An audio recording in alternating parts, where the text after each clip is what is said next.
여러분 안녕하십니까? 경제적 자유와 완전한 노후를 준비하는 채널 꿀사과TV입니다. 오늘은 환율 하락 이유 있었네, 2000년 11월 말 외환 보유액이 얼마나 증가했는지, 또 이렇게 환율이 급격히 하락하는 이유와 또 해외 투자 시 대응 방법, 우리에게 유리한 투자 방법은 어떤 것이 있는지 알아보도록 하겠습니다. 이 자료는 최근 달러원 환율 변화 추이입니다. 최근 환율이 아주 급격히 하락 중이죠. 달러 가치는 하락하고 있고 원화 가치가 계속 상승하고 있습니다. 오늘자 환율을 보게 되면은 1089원입니다. 20년 3월 23일 지난 코로나 위기 때 1273원까지 올라갔었는데 이것이 8개월 만에 1089원으로 약 17%가 절상이 됐습니다. 상당히 많은 비율로 절상이 됐죠. 이렇게 되면은 수입 기업엔 호재가 되지만 수출 기업에는 악재가 될 수밖에 없습니다. 수출 위주의 우리 경제가 안 좋은 상황으로 가고 있다고 보면 맞습니다. 해외 주식을 투자하는 개인 투자자들도 환율 하락과 함께 환손실이 계속 확대되고 있습니다. 그러면은 이렇게 환율이 하락하는 이유에 대해서 함께 알아보겠습니다. 지속적으로 하락하는 이유는 무엇이 있을까요? 첫 번째 이유는 한국은행의 외환 보유액을 보면 알 수 있습니다. 지난달 우리나라의 외환 보유액이 사상 최대로 4,363억 7,722만 달러를 보유하게 되었습니다. 결국 달러를 많이 갖고 있으니까 달러 가치가 하락을 하고 원화 가치가 상승한다고 보면 되겠죠. 그런데 수출입이 원활하지 않은 코로나 위기 시대를 겪고 있는 이 시기에 수입과 수출이 지속적으로 줄고 있는데도 이렇게 외환 보유액은 상승하고 있습니다. 지난달 기준 수출은 약 4% 하락을 했지만 수입은 이보다 3배나 더 큰 약 11% 정도가 줄어들었습니다. 그러다 보니까 외환 보유액이 지속적으로 늘어나고 있는 것이죠. 이 지금 파란색 선이 외환 보유액인데요.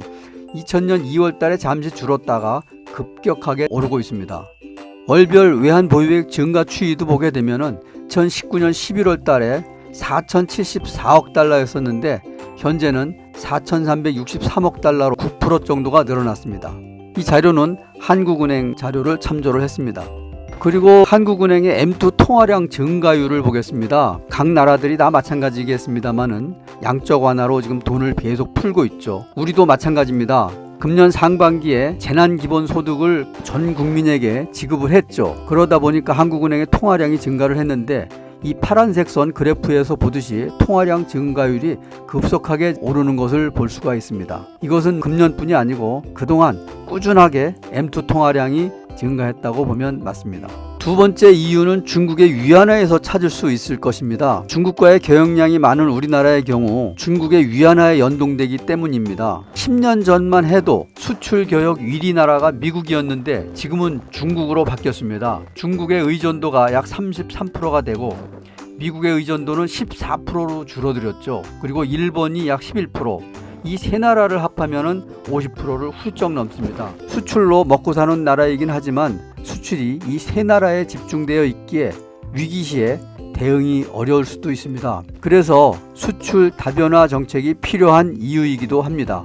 위의 자료에서 보듯이 금년 5월만 해도 위안화가 달러당 7위안을 넘는다고 칠바라는 말도 있었는데 지금은 6.55 위안입니다. 약 9.3%가 하락을 했죠. 상당히 많은 폭의 하락이라고 보면 되겠습니다. 5월부터 꾸준하게 하락을 했습니다.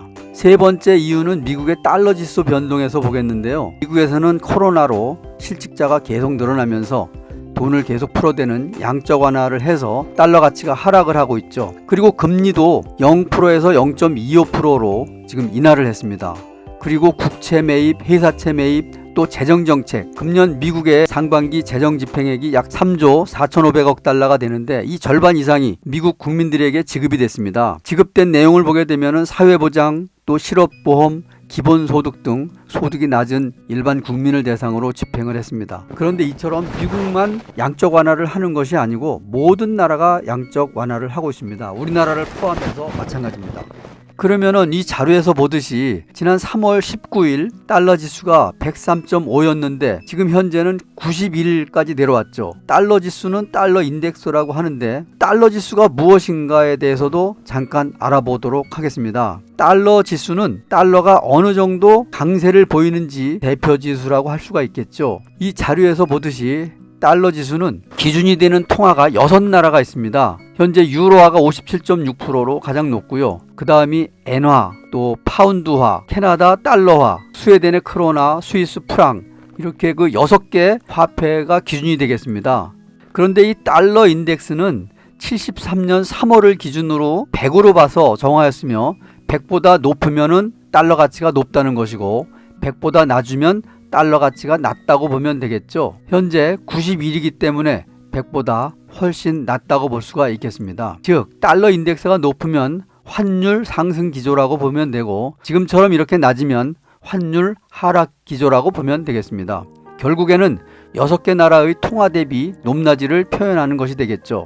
이처럼 달러 지수가 지속적으로 하락을 하고 있지만 우리나라는 달러 지수의 직접적인 영향권에 들지는 않습니다. 다만 지금처럼 위안화에 연동이 된다든지 국제 경제 환경 변화에 따라서 간접적인 영향권에 있다고 보면 되겠죠. 우리는 해외 투자 시 이처럼 달러 가치가 하락을 하면 환 손실을 보이고 있지만 분단 국가의 현실 때문에 언제 급격히 환율이 상승할지 알 수 없습니다. 그러니까 해외 투자 시 환 손실을 넘는 이익을 주는 종목을 투자하여 손실을 넘는 이익을 얻으면 안전하겠죠. 그런 종목을 미국에서도 얼마든지 찾을 수가 있습니다. 그래서 환 손실 이상 이익을 줄 수 있는 그런 종목을 선별하는 것도 중요하다는 생각이 듭니다.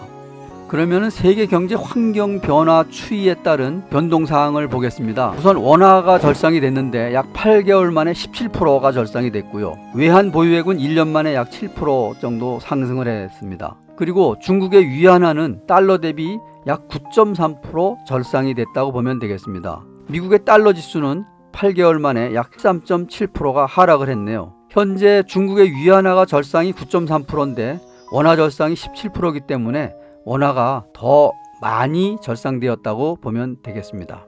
그럼 오늘 자료의 결론을 말씀드리겠습니다. 달러를 팔고 원화를 보유해야 할까입니다. 달러 가치가 지속적으로 하락하고 있고 원화 가치가 지금 절상이 되고 있기 때문에 그러면 원화를 보유해야 할까인데요. 두 번째 자료에서 얘기했듯이 달러 가치가 하락하더라도 원화와 달러를 병행 보유하자. 달러는 미국 주식에 투자를 하자. 다만 환 손실을 넘는 이익이 되는 종목을 발굴해서 투자를 하자. 저는 세계 1등 주식을 항상 얘기를 하고 있죠. 지금 애플이 또 최근에 많이 오르고 있긴 합니다만은 애플, 마이크로소프트, 아마존 그 외에 여러 종목들이 있습니다.